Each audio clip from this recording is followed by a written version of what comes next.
ये उस आदमी की आखिरी वीडियो है जो मरने से पहले रिकॉर्ड हुई थी। ये शायद अब तक की सबसे दम घोंटू और सबसे बदबूदार गुफा यात्रा थी। भाई, आधे महीने से एक अंधेरी बिना रोशनी वाली संकरी चट्टानों की गुफा में फंसा हुआ था। इन 15 दिनों में वो लगातार रेंगता रहा, किसी भी तरह बाहर निकलने की कोशिश करता रहा, लेकिन लाख कोशिशों के बावजूद वो उसी छोटी सी चट्टानों की परत में उलझा रहा। इतने लंबे समय तक रेंगने से उसका शरीर ऑक्सीजन की कमी से झटका खाने लगा। चक्कर, सुन्नपन सब शुरू हो गया। ऊपर से टांगे भी अकड़ गई थी, खून भर गया था और सूजन आ गई थी, और उसका शरीर भी लगातार ठंडी नदी के पानी में भीगता रहा, जिससे वो पूरा फूल गया था। अब इतनी डरावनी और तंग जगह में फंसा भाई हर किस्म से मरने की सोच चुका था, लेकिन कोई भी तरीका काम नहीं कर रहा था। उसने सिर ऊपर उठा रखा था ताकि कम से कम सांस मिलती रहे और चेहरा पानी में ना डूबे, जिससे दम ना घुटे। ऐसी हालत में वो आधे महीने से लगातार पड़ा हुआ था। अब उसका मानसिक संतुलन भी धीरे धीरे जवाब देने लगा था। मौत की आहट हर पल उसे और बेचैन कर रही थी। अगर वो और वक्त वहीं अटका रहता तो यहीं दफन हो जाता। उस तंग जगह में पानी और पत्थर के बीच मुश्किल से 10 सेमी का फर्क बचा था।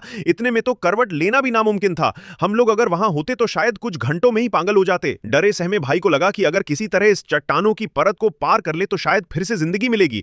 मगर जितना आगे बढ़ता गया गुफा उतनी ही बदतर होती गई। चट्टानों के बीच का गैप और भी सिकुड़ता चला गया। ऊपर से टूटे फूटे पत्थर उसे और ज्यादा रेंगने नहीं दे रहे थे। अब भाई की हालत देखकर लगने लगा था कि वो अंदर से टूटने लगा है, लेकिन जीने की चाहत ने उसे वापस उसी रास्ते पर खींच लिया जहां से वो आया था। अब उसकी ताकत भी खत्म हो चुकी थी और जैसे ही उसने लगभग हार मान ली थी तभी एक चमत्कार हो गया।